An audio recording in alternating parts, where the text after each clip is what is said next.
అందరికీ good morning. అందరికీ శుభోదయం. ఈరోజు మదనపల్లికి సంబంధించి స్టాక్ ఎంత మాత్రం వచ్చింది, అలాగే ఉదయం మార్కెట్‌లో ఏదైతే కలికిరి, అలాగే అనంతపూర్ మార్కెట్‌లోకి సమాచారం కూడా ఈ వీడియోలో తెలియజేస్తాను చూడండి. ఆల్రెడీ ఇన్ఫర్మేషన్ అయితే ఉంది. మీకు ఇంకో మన ఛానల్ ఉంది, అప్పుడు కూడా తెలియజేస్తాను. ప్రస్తుతానికి మదనపల్లికి సంబంధించి స్టాక్ ఎంత మాత్రం వచ్చింది, ఏమి అనేది మీకు వీడియోలో తెలియజేస్తాను చూడండి. దయచేసి ఫస్ట్ నుంచి లాస్ట్ వరకు చూడండి, మీకంటూ కొంచెం క్లారిటీ వస్తుంది. మీరు అరకొర చూసినారంటే మీకేం అర్థం కాదు. ముందు చెప్తాను.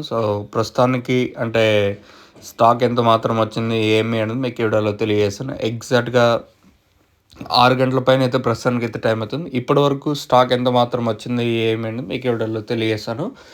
మార్కెట్ అయితే నిన్నైతే ₹460 వరకు నిన్న మదనపల్లి మార్కెట్ అయితే జరిగింది. తర్వాత మొగల్చీరు మార్కెట్ ₹400 సూపర్ టాప్. ఇంకా మదనపల్లి స్టాక్ విషయం మాట్లాడుకుంటే మనం ముందుగా టీవీఎస్, అలాగే కేజీఎన్ మండి ఈ లైన్లో మాట్లాడుకుంటే, ఈ లైన్లో దిగుమతి ఈరోజు ఒక 5-10% మేర దిగుమతి తగ్గింది. ఈరోజు వచ్చేసి ప్రస్తుతానికైతే తగ్గింది, కానీ ఈ తర్వాత ఏమన్నా ఒక్కొక్కసారి స్టాక్ అనేది వస్తూ ఉంటుంది. ప్రస్తుతానికైతే ఒక 5-10% మేర ఈ లైన్లో దిగుమతి తగ్గింది. ఇంకా అలాగే ఆ పక్క మదీనా మండి, అలాగే వెంకటేశ్వర మండి లైన్లో మాట్లాడుకుంటే ఈ లైన్లో ఒక 5% మేర తగ్గింది. ఓవరాల్గా మార్కెట్ మొత్తం మాట్లాడుకుంటే ఒక 5-10-15% మేర దిగుమతి తగ్గింది. మరి రేట్లు ఏ విధంగా ఉంటాయని చూడాలి. ప్రస్తుతానికైతే మదనపల్లి మార్కెట్ సంబంధించి దిగుమతి అయితే తగ్గింది. మరి రేట్లు ఏ విధంగా ఉంటాయో చూడాల్సి ఉంటుంది. మీకైతే నెక్స్ట్ వీడియోలో అనంతపూర్, అలాగే కలికిరి అప్డేట్ అయితే ఉంటుంది. మీరైతే మిస్ అవ్వద్దండి.